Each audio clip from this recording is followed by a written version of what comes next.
Hi there, Brian Connor, host of the Adirondack Hunt Podcast here. We're excited to announce Big Woods Bucks' partnership with the most respected and recognized land company in the Northeast, Christmas & Associates Land Company.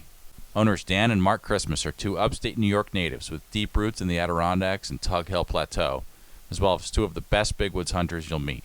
Whether it's a newly constructed camp surrounded by state wilderness or a comfortable family getaway, their team of experienced land guides are the best at matching folks with the perfect land tract at an affordable price and with a simple, easy process. They even provide financing. Christmas Land Guides will provide full land tours using ATVs, snowmobiles, and even snowshoes so you can scout every acre of your property. In addition to finding just the right tract for you, Christmas Land and Camp staff can help you construct the camp you've always dreamed of using their in-house master builders.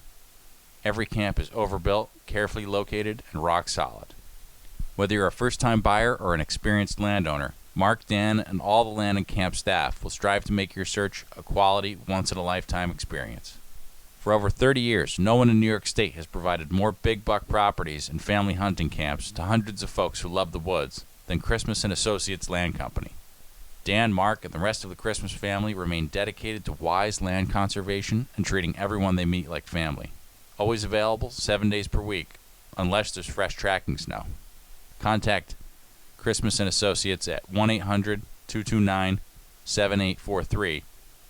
Visit them on Facebook and go to landandcamps.com. The Adirondack Hunt Podcast is brought to you in part by Seek Outside Tents. Seek Outside is an American company producing lightweight, versatile tents and titanium stoves.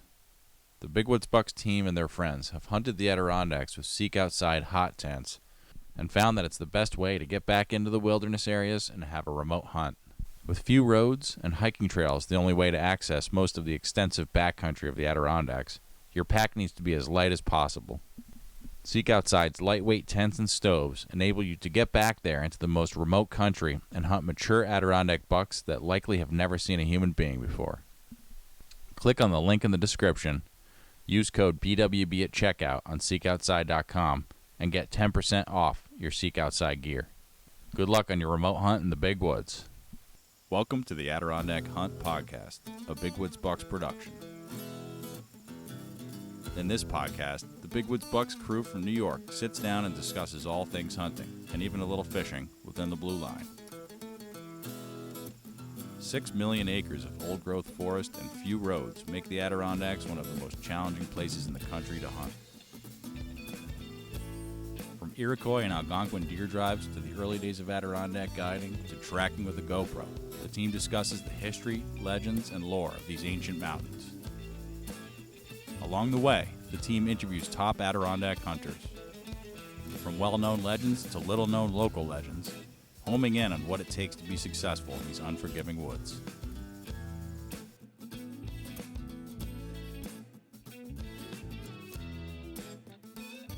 All right, welcome back to the Adirondack Hunt Podcast. I'm your host, Brian Connor. I'm here with Mark Sheeran and Austin Sheeran. All right, we got the Sheerans here in my yard. Yeah. We're just recording a little midsummer podcast. It's August 7th, right? Yeah, it is. Yeah, so we got Huntstock coming this weekend. Mark, you're not going to be there. I can't. I got too much work to do. Speaking of, Austin just rolled in from work from cutting up trees. That's why he's dressed. If you couldn't tell. Yeah, so we set up. Excuse me. I'm recovering from COVID. I still have a cough, so I'm probably going to do that throughout the episode. You'll hear little cutouts. Yeah, little exactly. Edits. It's funny because Austin rolled up. Me and Mark were getting all set up in like the nice, cool basement man cave. And Mark's like, let's do it outside. It's so nice. And I was like, yeah, you know what? That would be great. And now we got, if you hear in the background, crickets yelping all over. And then Austin rolls up and he's like, yeah, figures the two desk jockeys come in from their air-conditioned office, 9 to 5. And let's go outside. You're like, I've been sweating my butt off in the heat all day. But, yeah, we came outside. So how was your day, Austin? How was the day at work? Just another day at the office. Yeah, nice. 60 feet in the air. Yeah, that's cool. Yeah, what you do is cool. I really respect it. So what are we talking about today? All right, so we kind of discussed before we got rolling what we'd make this about because we don't have a guest today.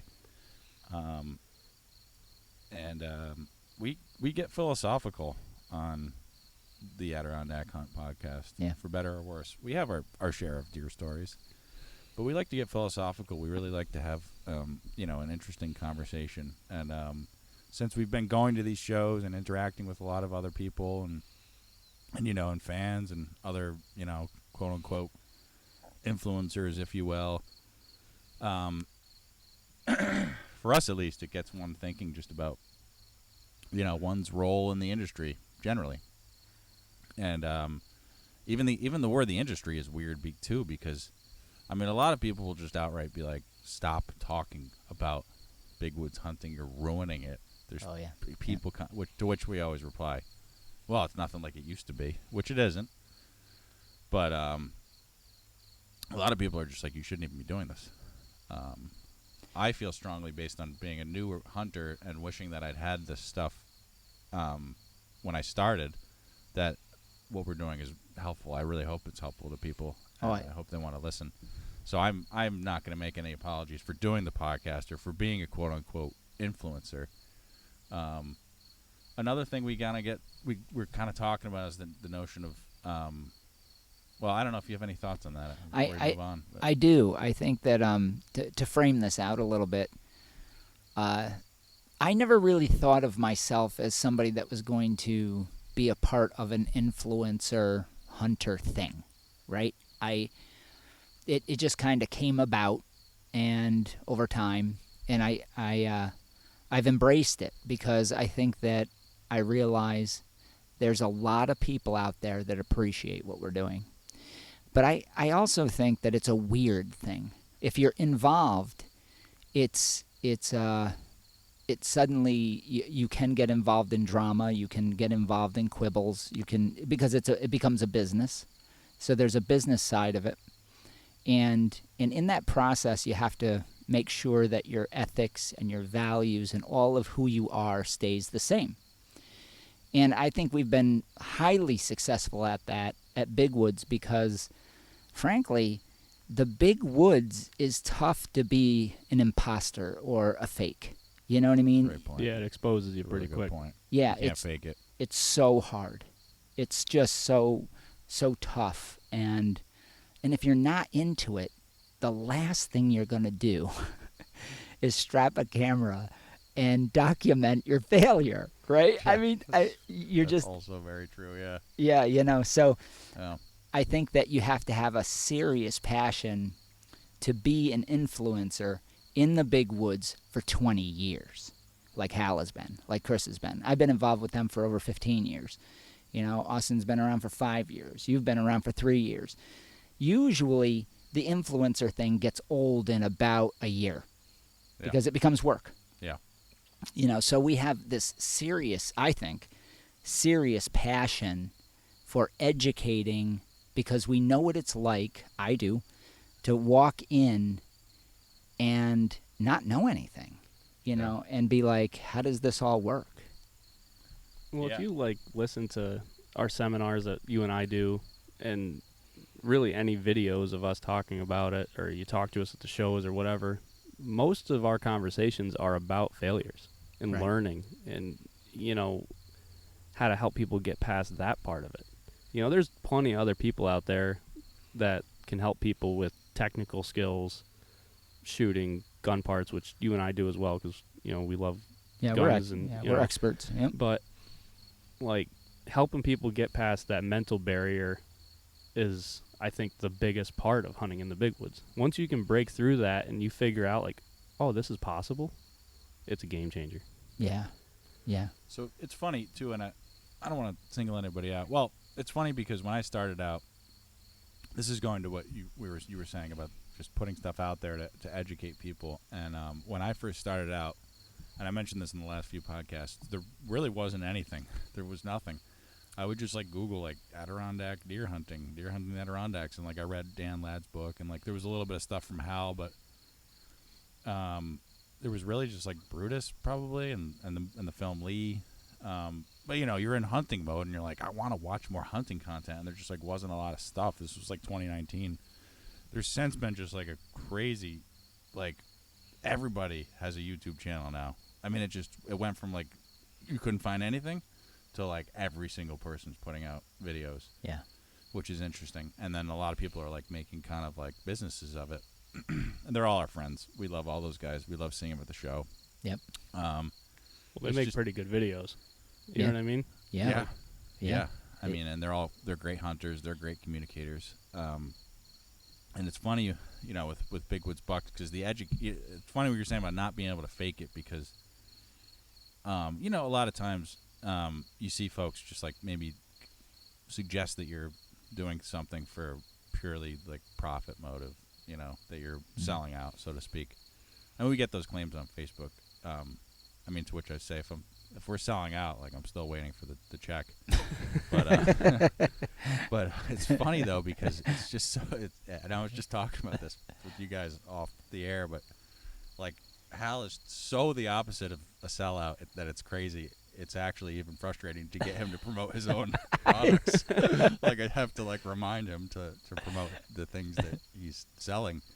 And you know, like I've said in response to comments before, like, Hal could have sold out 20 years ago. As soon as he like first got his name out there, he could have just released like some chintzy like made in China crap and like slapped his name on it, like, and sold out. But the reason we're still around, I think, is because we didn't do that, really. Never. And that's how you build a word that people can rely on, so that when he says, you know, I don't really suggest a lot of products, but this one I use, you know, and that, to the extent we have to use the word influencer, because it just makes me think of like a little kid, like YouTuber, you know, on an Instagram or whatever. But they make more money than us, to the extent we too. have to use that word, they're definitely making more. I would definitely do that in a heartbeat. But you know, Hal truly is an influencer in that sense, and that people trust his word. And being a main guide is part of that. That's another thing you can't fake. I mean, you can fake it only so long. At a certain point, your reputation, if you're cutting corners as a guide, or you're just straight up, you know, I don't know, endangering your clients and they're not having a good time, like, the word's going to get out. Right. Like, you can't fake that. Right. So when Hal tells you, buy this or that, which he seldom does, but if I can sometimes convince him to be even more like self-promotional, he will. That's something you can listen to, and you can take that advice into the big woods and really count on it. So that's important to me anyway.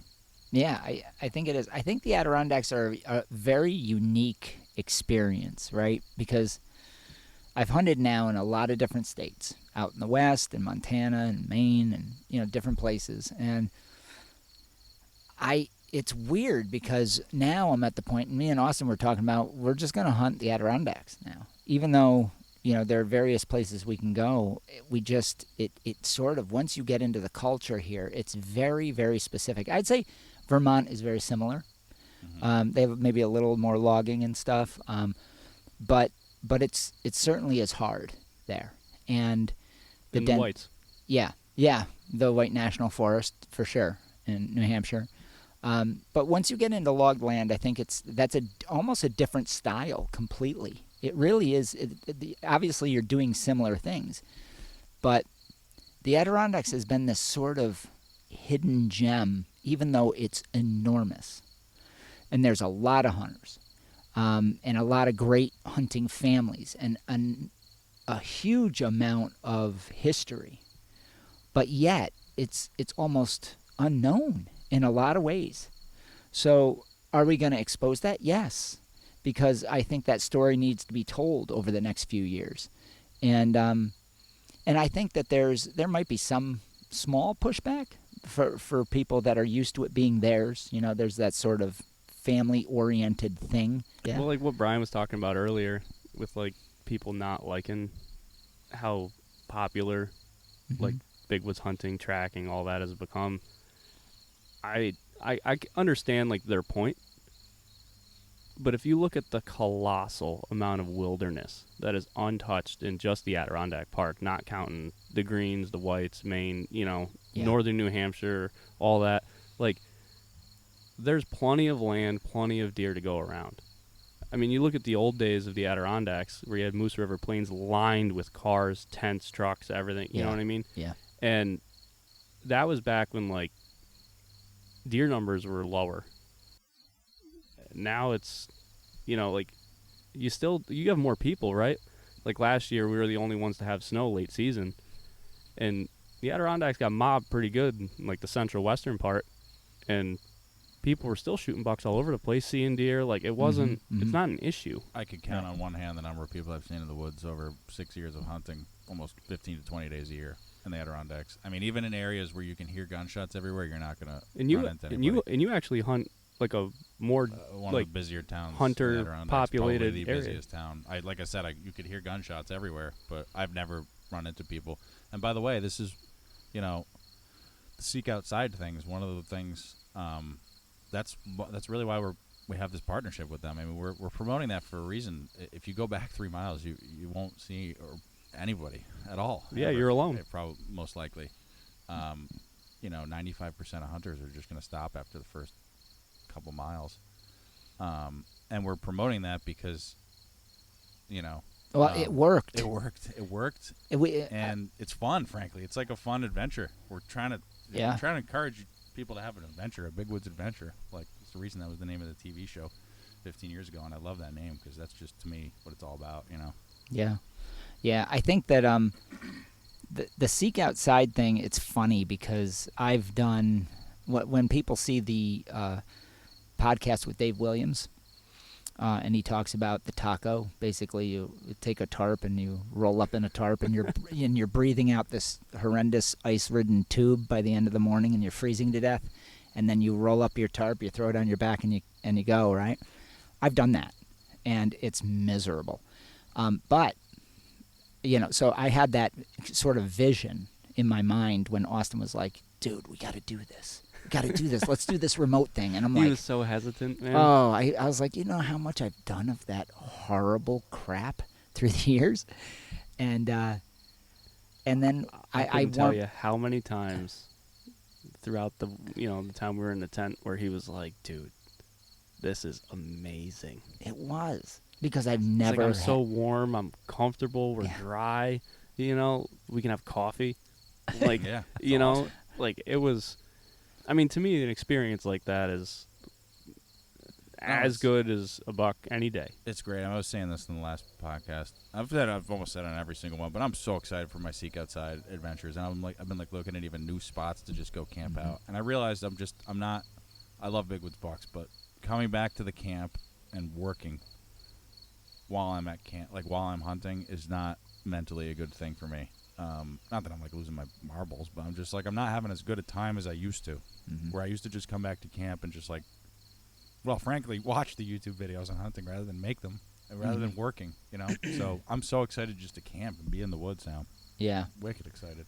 Yeah, well, I'm going to set up our tent, and we're going to hunt out of that, and then I plan on stopping by Brian's, too, going in with him, spending some time, because I'll have a lot of time this deer season. Yeah. Yeah, and I was looking at a new spot today where it's a canoe-in spot. I was talking to the anonymous forest ranger about it. He's like, "There's no bucks there. Stay out." Yeah, I'm sure. But we'll probably do a hunt together. I hope we could do a hunt together, me and him. But it's a canoe-in spot, so I could potentially get there on a Friday evening, canoe in the dark, set up to seek outside, and hunt there for the weekend, rather than fully committing to the spot that I'm going to set up. I've thought about that too, canoeing in. Yeah, the boating thing is even fun to me. I got my boat right here. If I could just, early season, take that in and camp out of that. Oh yeah. And get to a remote area. Yeah. Yeah. Yeah. So there's this section of film that we had where me and Austin just put the GoPro. We're hanging it in the tent, and we just filmed. I don't know, 3 hours of us just sitting there and talking, and the fire going. And it's crackling, and now they have a glass front, so you can have the light from the fire. Get that. Yeah, me too. We're definitely getting that. I looked at it the other day, but we actually had the door open at the time. Yeah. Because we had some wet firewood, so we needed a little more airflow. Yeah. And we were sitting there going for 3 hours. It was That's quite the whole video. Yeah, getting smoked out. Eyes are burning, But that was our own fault. We just didn't have the wood prepped right. Yeah. Which we did this year. Yeah, so that'll fix that. But yeah, you could see the flickers from the flames. It was pretty wild. And that was right in the middle of a blizzard. Mm-hmm. Just a full-on blizzard, wet, nasty northeast misery, right? And if we were in a lean-to or something like that, it would have been just miserable. So I guess the point is we got to sit and talk for 12 hours, and sleep and eat good food, and but more than that, I never saw a footprint. Never saw a footprint of another person, and we didn't hear a single shot the entire time we were there, except for the ones we made, which was awesome, you know? So if you're thinking, what Austin said earlier is that, you know, it is colossal. And you can be on one side. When you look on a map, what you see, and when you get practiced at the Adirondacks or big woods hunting, you're looking at a map. You're like, oh, I'm going to hunt this ridge and then go over here and do this. And no, you're not. You're probably going to hunt that mountain, right? Unless you're on a track that takes you everywhere. Yeah, or if you're searching for a track like a madman. But if you're like just planning a still hunt, because we always do it off of a map, you know, in the Adirondacks it's predictable based on topography and different things. Like you can look at a map and be like, all right, I'm going to hunt here, here, and here. You know, check these spots, and it's way bigger in person than it is on a map. It really is, because a deer is a small thing in a big world. And so there's room for everybody.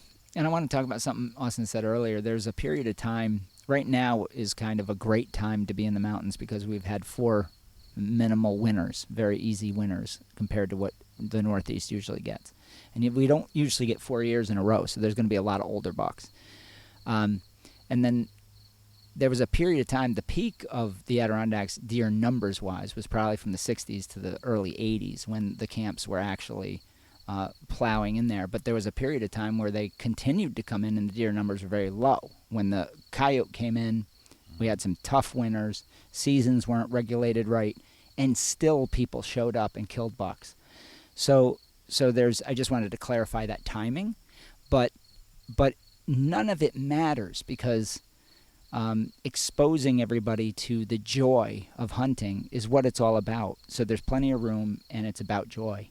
It really is. And I'm not going to promote something I don't use. I'm never going to do that, because Well, it's just a way. It doesn't work. It's like people. It gets exposed just as fast as people do. And so, do you find that there is a clash between the commercialism and the purity of the hunt? Because that's another thing that I hear people say. They're like, excuse me, I'm coughing. It's been 2 weeks since I had COVID. I'm still coughing. So do you find, because I hear a lot of people say, well, like you're kind of not so much crowding the woods, but like you're ruining the purity of the hunt by introducing a commercialistic aspect. And I mean, obviously it's obvious that Big Woods Bucks is a business. We have things we sell.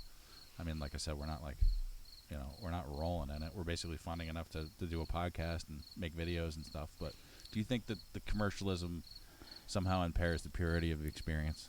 I think that commercialism has been happening in hunting since it began. Yeah. So there's this weird illusion that just because it's on the internet, that it's different than it was when an Indian found a better way and a better bow, and he told his buddy about it. And then charged him, to womp him charged him a bottle of whiskey or some beads or something, right? That's funny. That's spot on. I just don't think that. Now, what does spoil it is bullshit. If you're selling garbage, and there's a lot of that in the outdoor TV world that is just silly. Mm-hmm.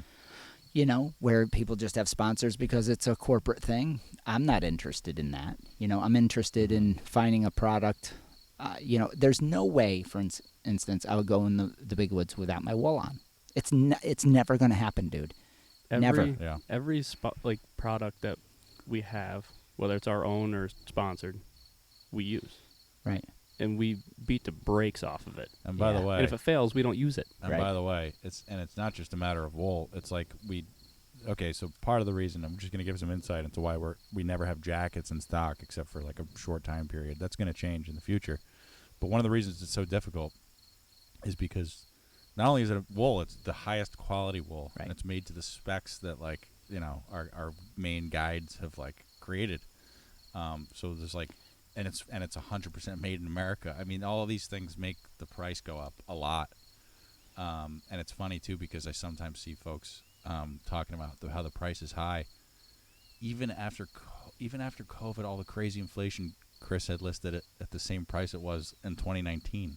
Right. Like missing them, and we eventually brought it up to $350. But if you look at other jackets, they're Johnson is $450 or something. I mean, they're a great jacket too.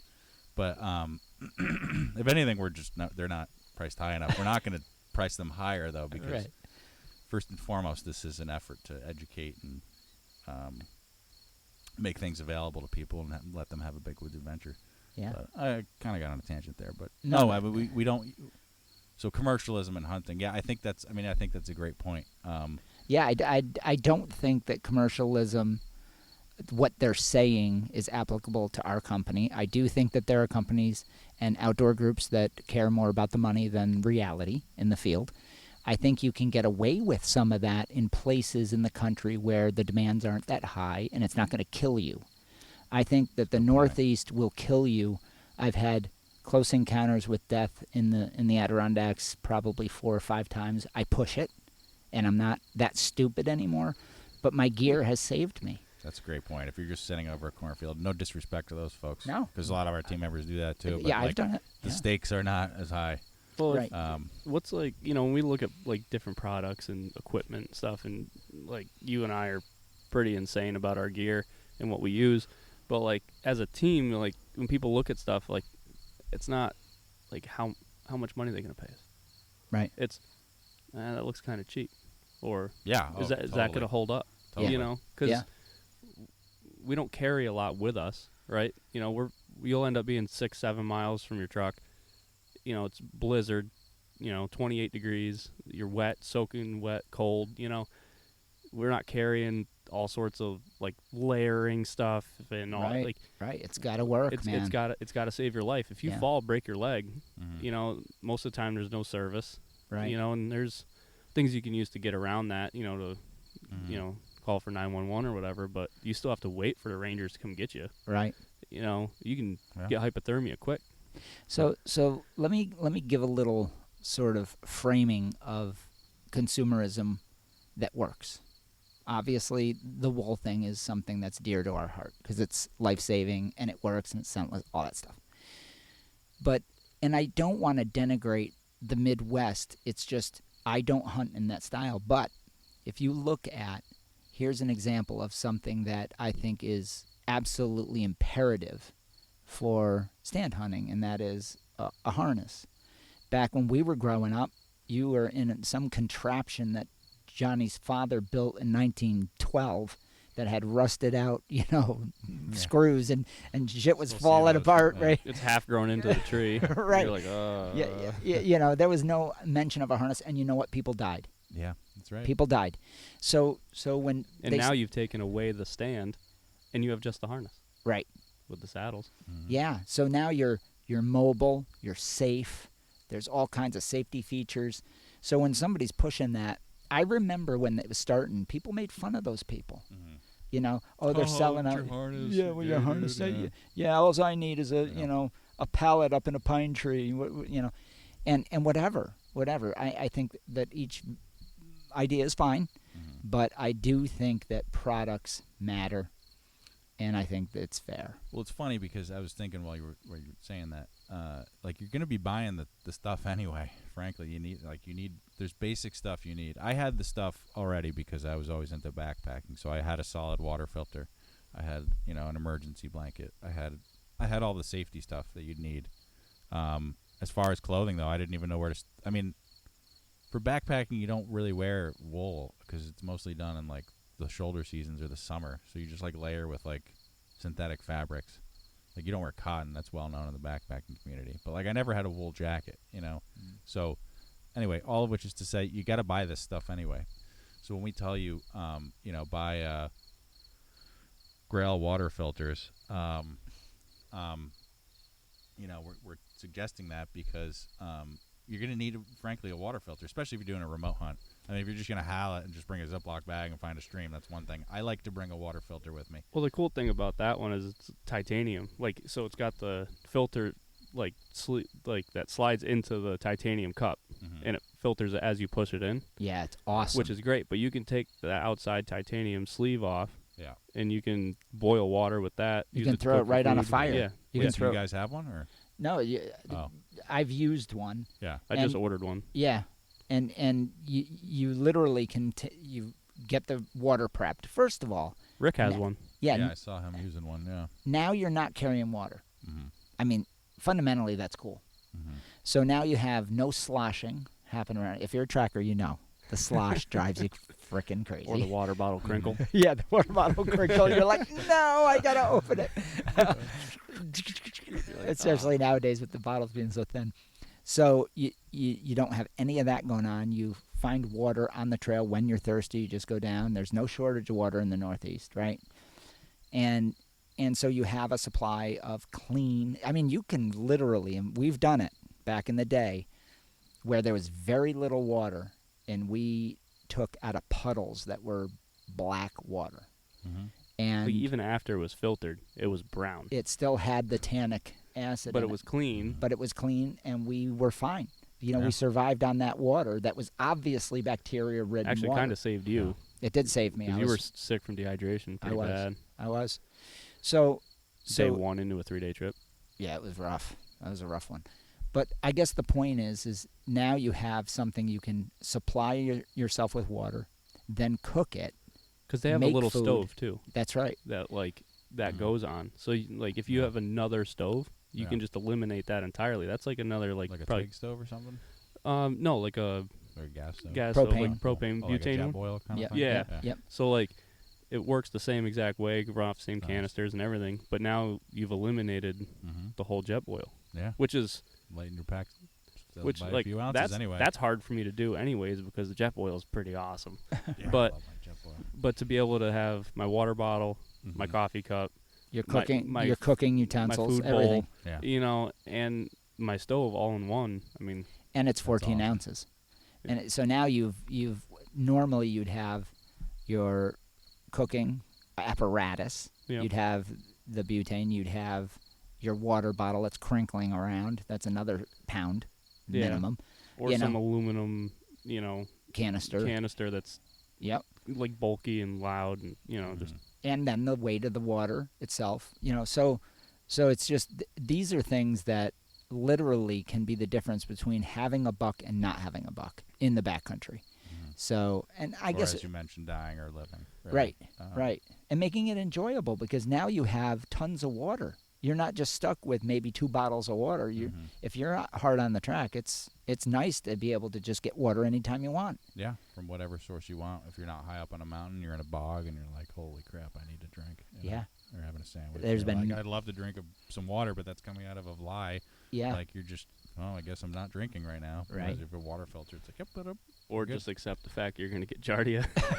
yeah, or just Say, I'll drain- worry about it drains later. after like 2 weeks. which I have done. Yeah. I'm, Like you're so thirsty. yeah. Like, I'll worry about it It's later. funny. I don't think I've told this story yet, but I got really close to a buck in 2022, like really painfully close. This was like a slow down story. It was the story of this buck. I needed to slow down, but I got right up to it. I jumped the doe, and and then I went up to where the doe had, gone off this way to the side of, and it was probably like 50 yards. I could have killed the buck if I had followed the doe. It was just like perfect. And so the track I was following, it was a buck clearly following a doe, and it was like robbing saplings and stuff and making rubs. I'm not picky. I've only ever shot one big woods buck, so I was like, oh man, all right. I'm like taking video. I'm like, all right, let's do this. And I like just ran up the track, blew the doe out. Like literally 100 yards later, I just blew the doe off. I was like, oh. And I'm like, oh, I go up and check it out. He'd been 10, 15 yards to the left up on like a little knoll rubbing a tree. I could see him look up, stare at me, and then just go straight up the mountain. So it was next to a stream. So he was on this side of the stream and she was on this side of the stream. Anyway, I was going too fast. If he'd followed her, I would have killed him. And it was like, all right, I'm just going to have a sandwich. I'm just going to have a sandwich. I'd walked through the stream to check out that situation. And then I went and I took water from below where I had walked. Oh yeah. And I was like, this is a pristine mountain stream coming right out of this 2,500-foot mountain. I'm like, this is just the purest water. This is purer than anything you Be could. careful on the table. Yeah, anything you could create in the lab. It's ultimate pure water.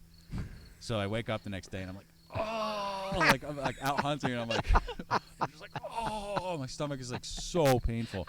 And I'm like, what the hell happened? I'm like, what happened? It was coming right out of the mountain. And then I was talking to Kevin about it. And as I'm talking, I'm like, oh my God. I'm like, I stepped with my crappy, like, microbe-ridden boots that had walked through deer shit all day. I went through the stream, and then, like, 5 minutes later, I went and filled up a water bottle in the stream, and, like, all that crap that was on my boots just, like, went down. It was, like, so dumb. I mean, I would have been literally completely fine. You couldn't have gotten more pure water than that, but it was just because I'd walked through it above where I got the water. So don't be stupid like me. That was really dumb. It actually cost me a full day of hunting on really nice snow because I was, like, sick. I was like, oh. Well, I remember you had told me that it you spent a whole day sick and you couldn't hunt, but I think that was before you'd figured out what exactly had happened. So, yeah, I think so. Because you're like, dude, I was so sick, and I really was like doubting myself for a minute because I'm like, maybe a deer shat in it, like, higher than I was, or like. Was there, like, a rogue beaver, like, way up the mountain, just, like, shitting into it or something? A topside beaver, a new species at the top of the mountain. The mountain beaver.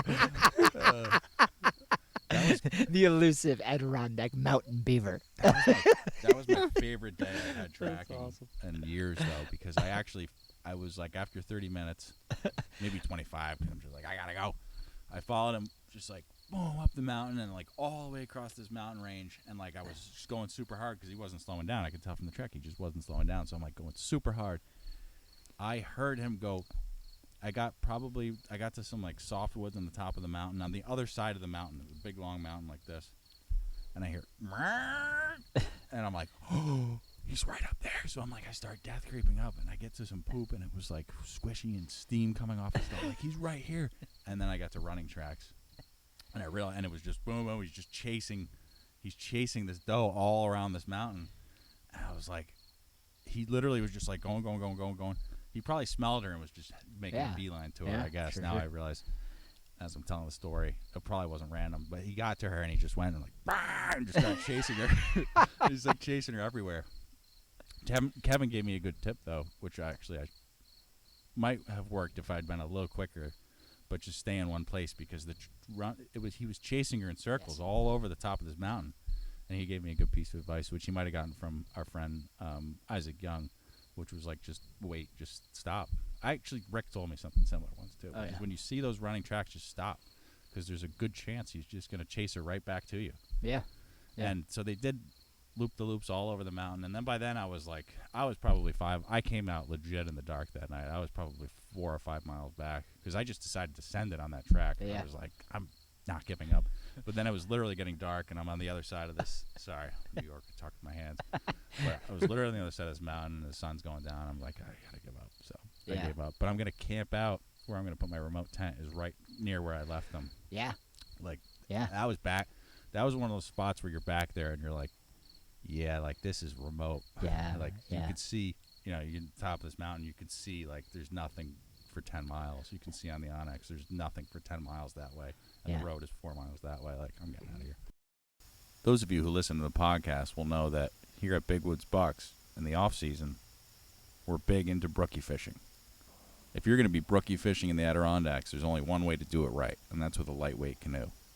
Our friends at the Adirondack Canoe Company are making traditional lightweight pack canoes.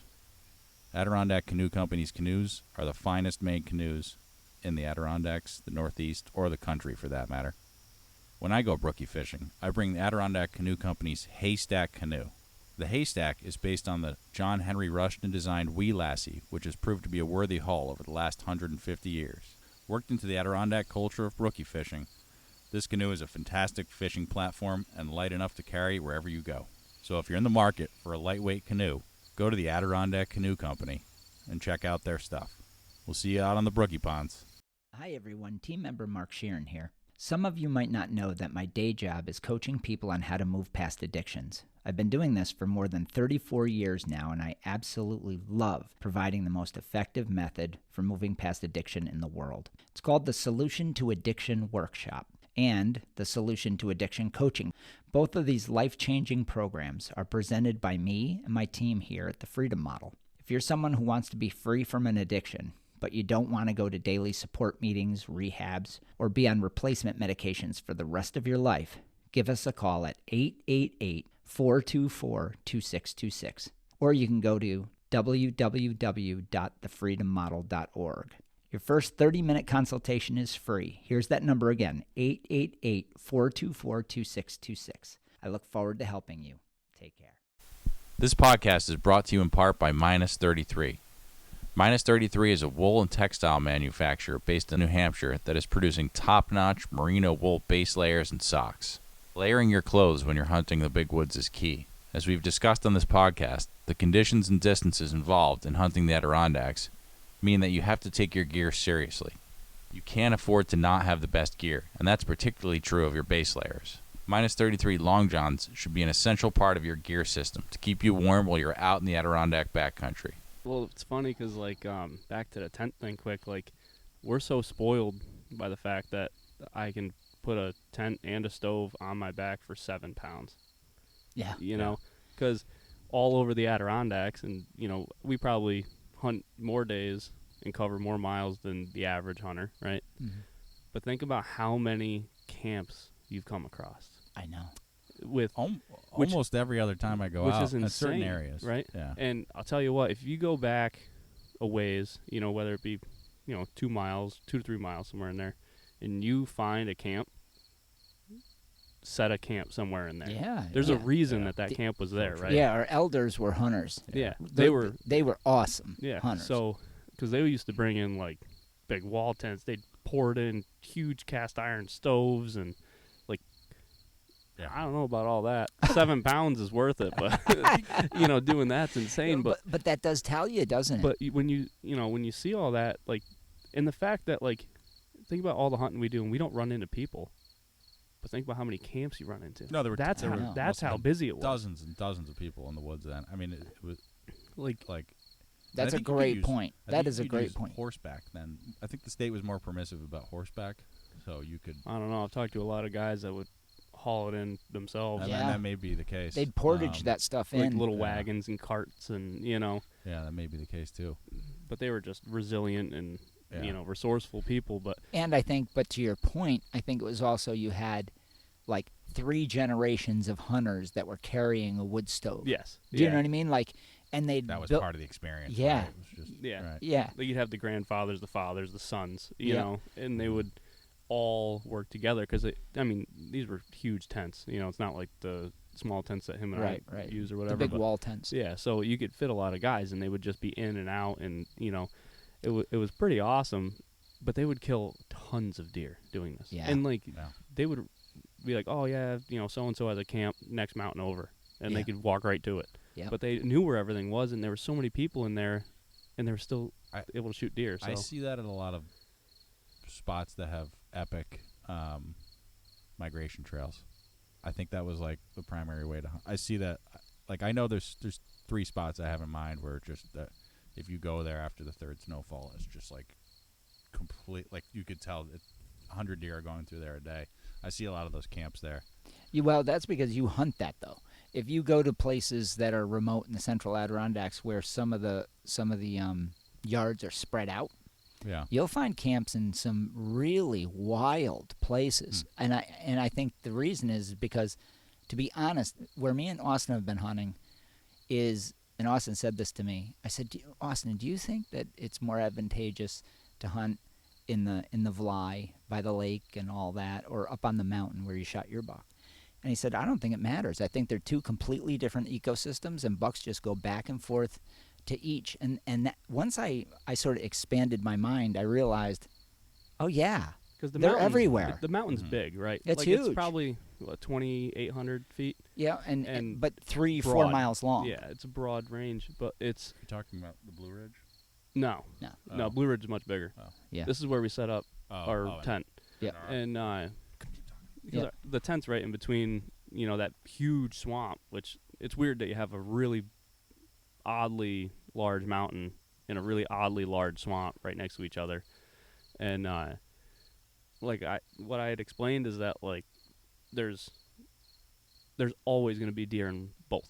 Yeah. You might have majority of does on the mountain one day with 1 or 2 bucks chasing, but and then more bucks down below or just crisscrossing, and because it's so big, the mountain's so big, the swamp's so big, and the area, you're gonna have them just traveling back and forth everywhere. They're not like cows. You're not going to have 50 deer herd down into the swamp for 2 days and then herd back up on a mountain. You're just going to be, they're going to be in this bowl and then over on that knob.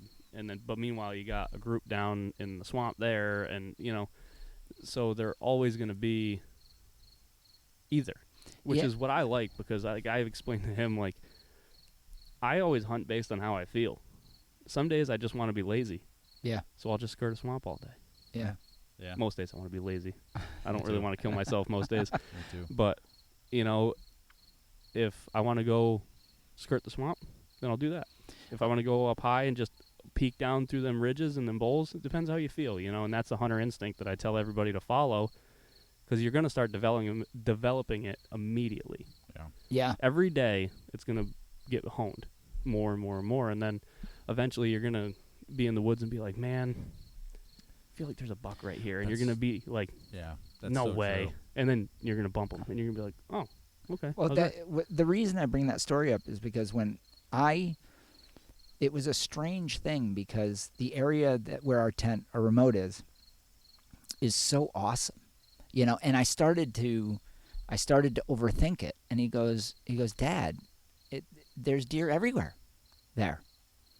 There's deer everywhere, and there is like one section that we know that there's very, very few deer. Yeah. And we've gone in and out enough to know that there's the no man's land where there's just no reason for the bucks to be there. And I think we've seen 1 or 2 deer there the whole time we've hunted there, which is probably, I don't know, 2 weeks combined, right? But I started to overthink things, and he said, no, just one day you be up on the mountain, one day I'll be in the swamp, and we'll just take our time and kill shit. Yeah, and I was like, oh yeah, I think it's like the weather. Like, you can hunt the mountain or the swamp if you decide to hunt one or the other, and then you just hunt it based on the wind, what's there in the wind. Yep. And then, but then, like, weather too, right? Like, if it's sunny and crunchy, hunt the conditions. If it's pouring rain and windy, hunt the conditions. Yep. You're going to do the same thing if it's weather dependent, terrain dependent, vegetation, feed, you know, all that. Well, I'm curious if you guys, I think a lot of trackers and still hunters, and I want to suffer from this. I want to know if you guys suffer from it, but the mental delusion, I think it is a delusion too. But the mental delusion of the buck is on the other side of that hill. Oh, we talk about this, and let me tell you, this is part of our seminar. And some people don't have it. Cousin Eddie doesn't have it, kills bucks every year. Yes. Sees multiple bucks. Yes. He has, sitting yes. right here. He doesn't, he may have it, but he may be disciplined enough to ignore it. He doesn't But fight the doubt like I've we sat do. in his spot and Yeah. had, like, the buck is definitely down there. I got to get up, like, you know. Yes. So, Yeah. I think that when it comes to still hunting, me and Austin have had many conversations about this, and this is why we've been successful. I've killed a lot of bucks still hunting through my life. A lot. I'd say over 30, right, bucks. And the reason is that, and I forgot this, actually. It's so weird. You know, I used to stick to my plan because as a young man, I figured it out. I was like, the deer right here. They're not flying around. They don't migrate away, you know, during the rut. They're right here. All I have to do is look on a map, come up with a plan, and there's as much probability that they're right next to me, 100 feet off the road, as there is 10 miles in. There's just as much and people say, no, that's not true because of hunting pressure. Bullshit. I'm telling you, once you set it in your mind, take your time, you would be shocked. The biggest buck of my life was less than 100 yards from my car, and I could have killed him. yeah. But my doubt and my Assumptions because of doubt. That's right. That's and exactly the right. stories and all the crazy things that you're Overthinking. told, and Yeah. you know, like, because you just caught his track right on the trail, 150 yards from the truck. I assume, You're going, yeah, he's got to be way far away from me. He ain't gonna be close to the road. he was how'd literally that turn out? 40 yards from me, you know, laying down in the open. It was so insane. Well, how many miles do you guys typically cover in a still hunt, a typical still hunt, all-day still hunt? Depending on where we go, right? Like, An all-day early season, I'd say 4 miles. yeah, 3.5, 4 miles. I go really slow. That's pretty slow. And I usually do 6, and so you I was- guys are probably This is how I explain it, right? So I have a Garmin watch that I wear when I hunt, and it tells me my heart rate. And my heart rate is the same when I'm still hunting as it is sitting right here right now. Actually, it's probably higher now because I go so slow, and I'm slow. almost nonchalant and not caring. That's what you do. That's exactly what you do. I take a step or two, and I might wait 15 seconds. I might wait 2 minutes. Just, okay, time feels right, and I move. And then I stop. And then I just, all day, and I just enjoy what I'm looking at. And that's the key. And just take my time, you know, and depending on the conditions, right, I might do different things. Like if it's raining and windy, I might just be quiet, try to creep up on something, see if I can get close enough to jump one. But if it's crunchy, you know, hit the grunt call, bleat can, listen, hunt with my ears. I almost don't even look around much when it's super crunchy. I just listen because you'll hear them long before you see them most of the time. Yeah. But they make more noise. They have 4 legs. I mean, it sounds ridiculous. I'm looking at stuff, but I'm not, you know, like. What was that thump? That was his. That was my hand, sorry. It's funny how subjective and unique still hunting styles are, because I was reading a post or an article Dan Ladd, our friend Dan Ladd from 80khunter.com had written, and he was talking about going out and hunting with Randy Flannery, and he was saying, I think he said we covered half a mile all day, which to me is like, whoa, that's I'm like, I would probably be sitting at that point. I cover, like you guys said, you cover 3 or 4. I find myself covering between 6 and 10, frankly. Oh yeah, I don't. That's not still hunting though. Yeah. That's cruising and bumping. That's because 6 to 10 miles in a day is a lot. That's effective too, though. Oh yeah, it can be. I see deer. I just don't have good opportunities doing that. Yeah, generally speaking, unless it's the rut and they're all messed up in the head. Then I've gotten deer to like stand there and look at me and try to, you know. But I did that. No. I did that in the Adirondacks for 9 years, and I call it bumping and running, because you're not really running. You think you're still hunting, but really you're exploring. And Hal does that. Hal does a lot of exploring because he's going to kill his buck on snow because that's what he likes to do. He's more or less scouting. Yeah. Yeah, that's scouting, bumping and running, I call it. Bumping and running. That's a good way of putting it. Yeah. So it's a trap you fall into. So here I'm going to tell the audience the key, I think, to still hunting for me is when I look at a map or I think of an area that I might know, and I know Austin does this too because we've sort of done this together now for years, decades. I believe in my plan. I believe the deer, from the moment I'm in the woods, is right there, and I relax. I don't, Austin said it best, we've learned to just, my brother taught me this, my brother Walter, he was a really good hunter. He said, if you look like a predator, everything in the woods, and this is absolutely the truth, you'll give off a vibe, and it's like anti-deer. It's, I don't know what that is, but man, there's a time to be in the death creep when you're tracking and you know the buck is right there and you're trying to close that deal. There's a place for that. Yeah. You know, you'll kill bucks in their beds by doing the death creep. But in still hunting, it's all about, for me, acting like I'm just an 80-year-old guy taking a stroll. Being comfortable. Being comfortable. If you can be physically comfortable while you're doing it, because it's mentally exhausting, right? Because the whole time you're trying to be so slow, quiet, patient, you know, like if you can be physically comfortable and relaxed, the day flies by, to be honest. It does. I'll look at the time and I'm like, oh wow, it's 1 o'clock already. I'm like, man, that's crazy, you know. And it's resisting that temptation to run and gun. Yeah, well, there's nothing telling me that the deer aren't right here. So if you hunt the same area a bunch of times, and obviously there's places where you're like, I've never seen a deer track, I've never seen a scrape or rub or anything, you know, avoid that. Makes sense, right? But, you know, if you know you're in a good area and you're not really seeing a lot of sign, that doesn't mean that they're not coming to you. That's right. It just means that they weren't here recently. But now you're like, okay, where are they going to be? Probably where they haven't been in a while, right? You know? And by the way, the first buck I shot at and missed in 2022, you never know where they're going to be. I was still hunting around, and it got to be like mid-morning, and I was like, the reason I find myself covering 6 to 10 miles, I think I do have a slow technique when I'm in a hot spot and I see rubs and stuff. But if I'm not seeing that, I'm like, I got to get to the next spot where I know there's going to be a little buck sign. Yep. And this was one of those. I left the spot that had buck sign, and I started cruising top speed, frankly not even looking up, just cruising, crunching down a snowmobile trail, an old snowmobile trail. Mm-hmm. This buck jumped up. It was bedded right off the snowmobile trail at the hardwood softwood transition. Nice big buck. And I would have completely killed him if I'd just been actually still hunting that little piece. Yeah. But I was cruising, and it was just one of those things where you hear him get out. I was like, by then, it was just, I missed him. Yeah. It was gone. Well, that's the whole, like, he's way over there thing. So you never know. Yeah. Exactly. So you never know. It was like, that's the last place you'd think. Well, but then listen. in hindsight, maybe it's not so weird. And then subsequent years, I've actually explored that area along the snowmobile trail more, full of buck sign. Yeah. Right. Full of, every year it's full of buck sign. That's right. So it's like, oh, I didn't even know. That was one of the hots. I was cruising by one of the hot spots that I now noticed go slow in. Yeah. Well, we have a spot that, a pretty major trail cuts through the middle of it. It's high ground on one side, low on the other. Mm-hmm. And these bucks will do like probably an 8-9 mile loop, and they cross that trail twice, Mm-hmm. once on each end, and last year, like they cross like frequently, big bucks, scrapes, tracks, like, we've hunted there a while. And this year Dad and I were kind of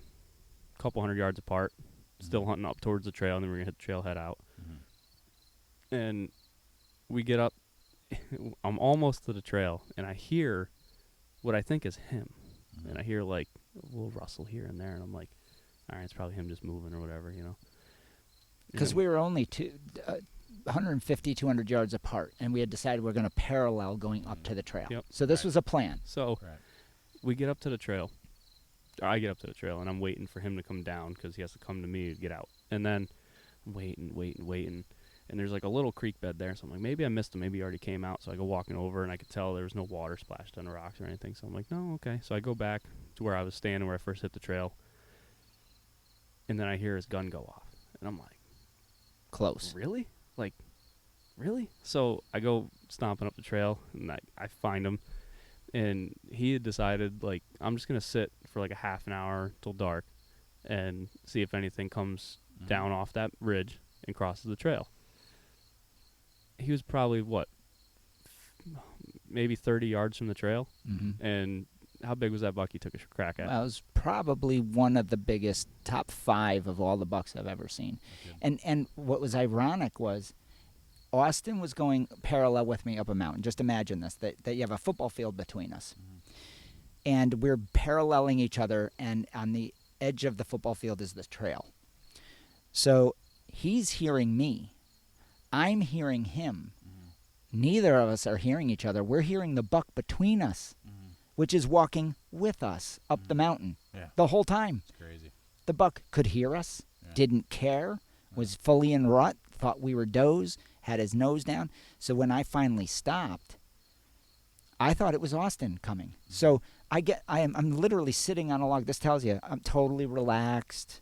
I think I may even have had my drink out crinkling, right? Yeah. to Yeah, get a drink. just waiting for me to come over there. And then I realized I got up and I moved and behind a tree, not. Because he was hearing me, but he wasn't seeing the orange. And he's like, what? Well, yeah, what? Why? How am I So not seeing He my got son? up to come meet me. Yeah. And that's when he saw the buck turn and started jetting down the mountain at full speed. Dude, we came face to face with each other. Yeah. Me and this giant 10-point. I mean, big, thick. He had to be a 5 to 8-year-old. Just beautiful, beautiful animal. And I took a running shot, but it was so rushed. It was because my gun was down, Yeah. But there's been, I can't tell you how many experiences like that, So you got to trust your plan and be patient. So I want to ask you about this, actually, because this is another thing that was mentioned in that Dan Ladd article, which I actually read years ago, and I learned from it, and I started seeing more deer from it. And it was advice Dan Ladd was. I'll put a link to the article in the YouTube version of this, but it was basically about how to walk to sound like a deer. So I want to hear your thoughts. We don't have to spend too much time on it, but he has Randy Flannery has this system of, like, when it's crunchy, I think it's 3 steps heel to toe, and when it's not as crunchy, 4 steps. And I found if you just go if you watch and listen to enough deer, like, you'll know that they walk and then they feed, and they walk and then they feed. Most of the time, I think 90% of the time, when they're in feeding mode. Do you have a particular system, or do you just like that you try?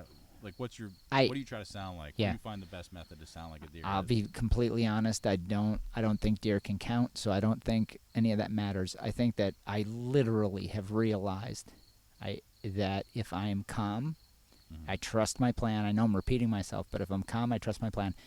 The other thing is, me and Austin have a rule. You stop more than you walk, time-wise, because then the law of probabilities is on your side, not the deer's side. Because the deer, we hope, is walking more than he's listening.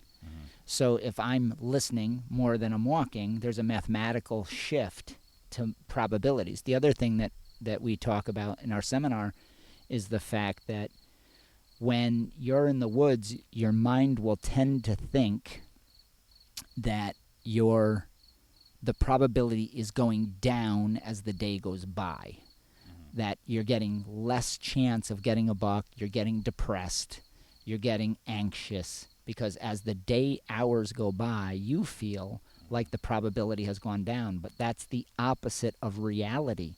The longer you are in the woods, it is inevitable. I never thought of it like that. It is inevitable. Yeah. You can't avoid deer if you're always in the woods. That's really interesting. So you would have to try to not kill bucks if you spent all your time. Let's say you lived in the woods. You would have to try to avoid them. Yeah.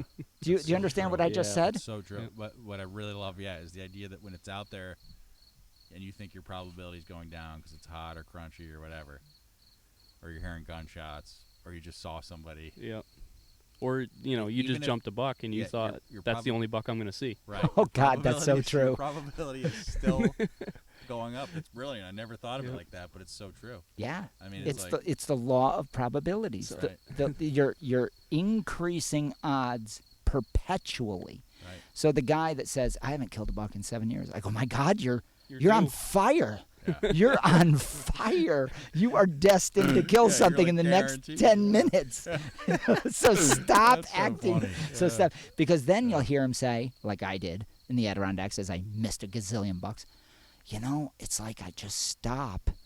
And then I kind of give up, and there's the buck. Well, of course there's the buck. That's exactly the story I was just saying. Yep. I literally gave up, and I was like, crap, I got to get to the next spot. There's the buck. Well, how many times have you been, brook trout fishing, not catching anything, and you're ready to quit, and you're like, let me just go a little bit longer. Let me just try this one more spot, this next pool. Yeah.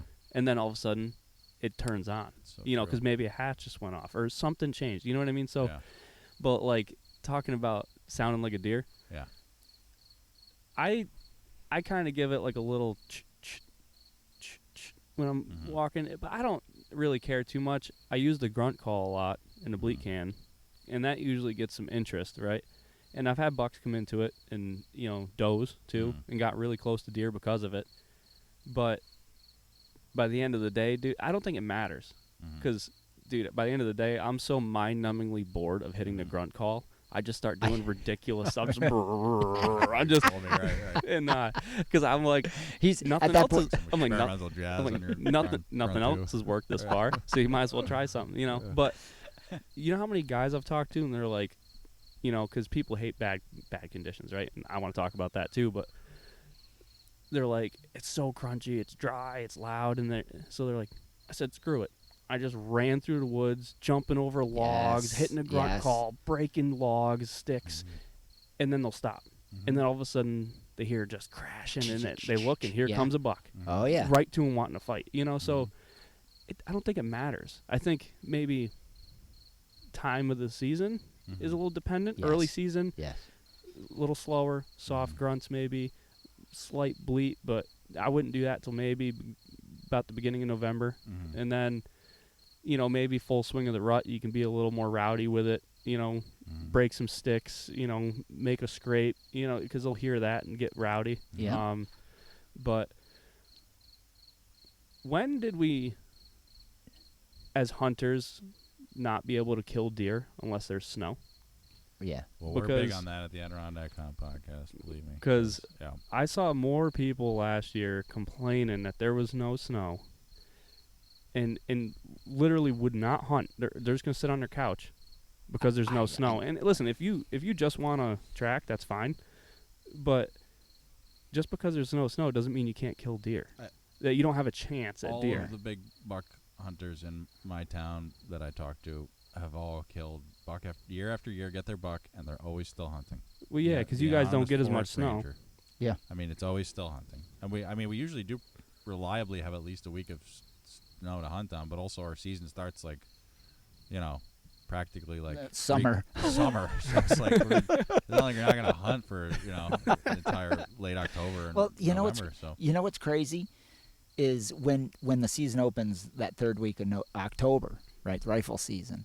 It's so nuts because the days are long. Yeah, second weekend, really, if you hunt black powder. Freaking awesome. You can go in. The weather's nice, so you're dressing light. Mm-hmm. It's beautiful. I love those days. It's so nice. It's so beautiful. That time of year. Right? Unless you go after some colossal mountain that you way underestimate opening day. Yeah. Yeah, we did that last year. Yeah. And don't bring nearly enough water. Yeah. That's why you should buy a grill. Well, we're just over an hour now, but I'll actually want to close on something that I think is interesting on the topic of still hunting, which is an interesting piece of advice. And I love advice like this because it like distills a whole bunch of things down into like a bite-sized thing that you can tell yourself during the day. I find that stuff's really helpful.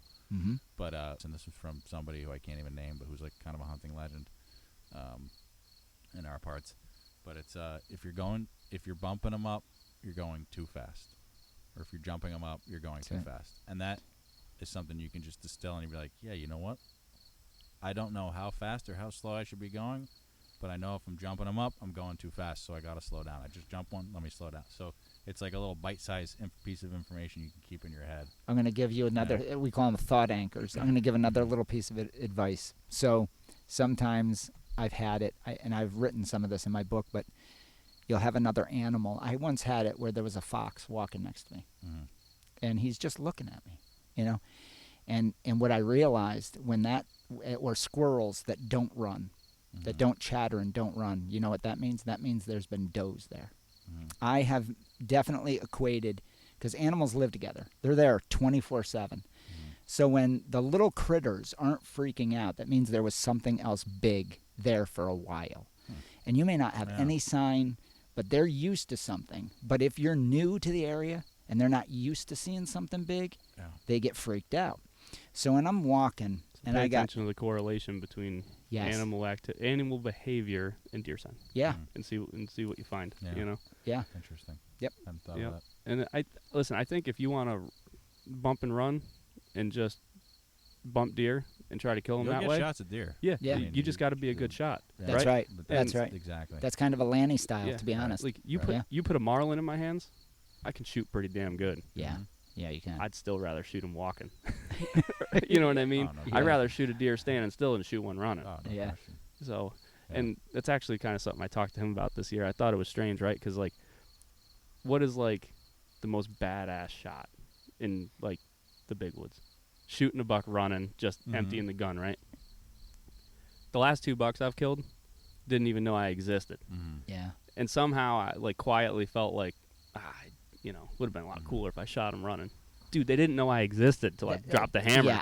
Yeah, that's the most badass. And I was there. All right, that's pretty cool. But it's funny because we could talk all evening. We'll have to cut off at some point. But Rick, people talk about shooting a buck in its bed, and one of the reasons Rick goes fast is like last time he was. I'm like, well, what about like when we want to let him calm down and slow down? He's like, no, I want to catch him feeding before he gets into his bed. That's when he's most distracted. Yeah, so I want to catch him before when he's in the bed. His senses are 4 times what they are when he's feeding. Yep. So he's like, my ideal shot is like I run up on him and I catch them feeding, unless you're the Sandman, Mark Sheeran, kills them while they're sleeping. Sandman. That's what he calls me. Yeah, you should get that on your scope. I do. I call him the Sandman. That's perfect.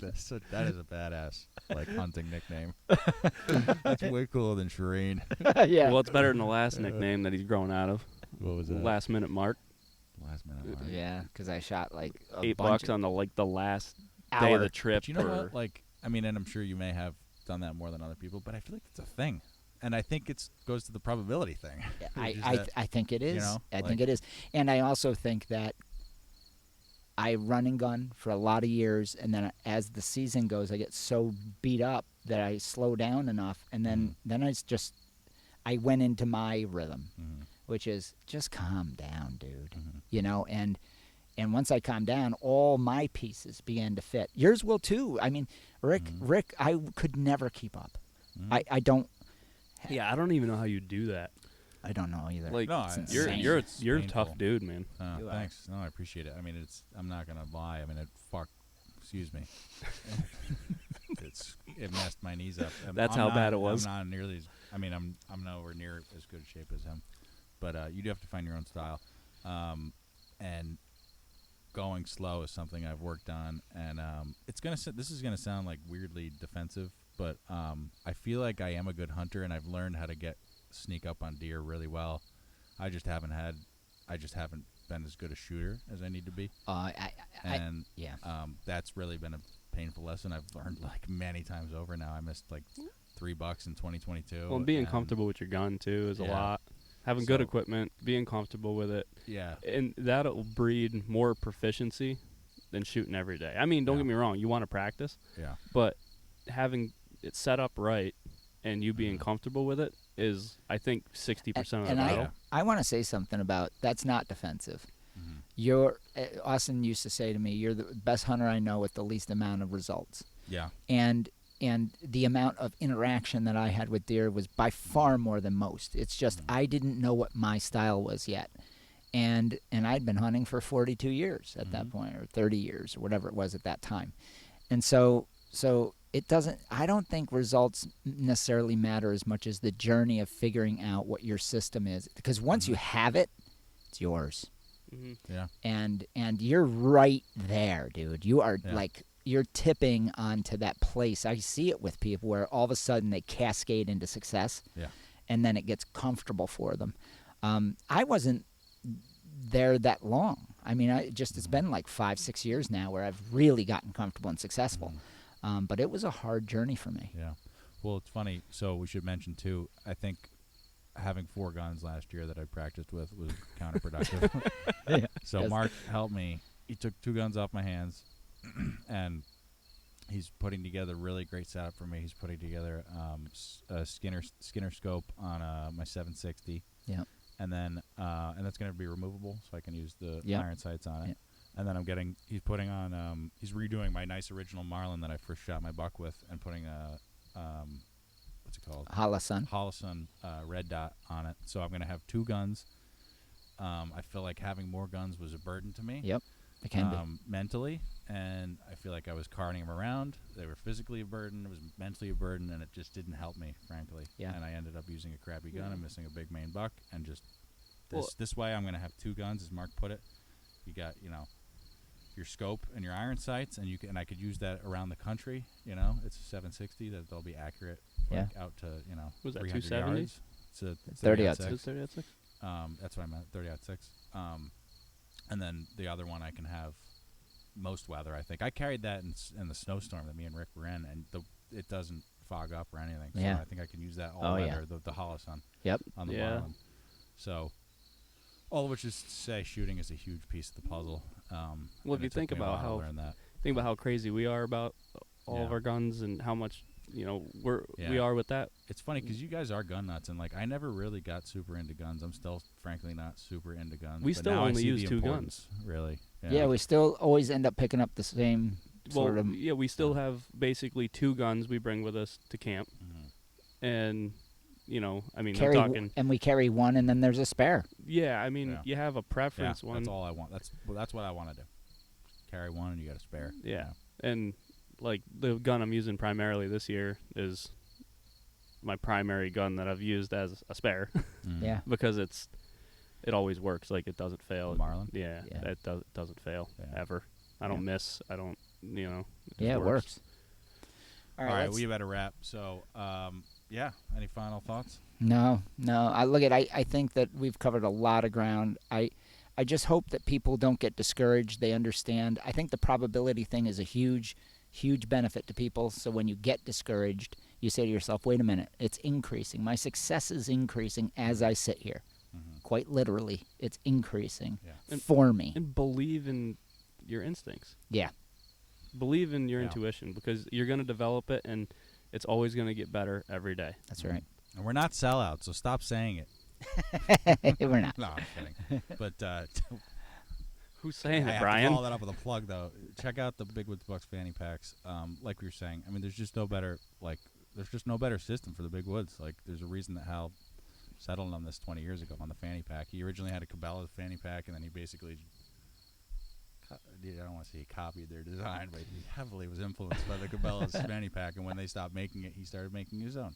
So that's why we have the Big Woods Bucks fanny pack. It's great, small or big, small or large pack. They're awesome.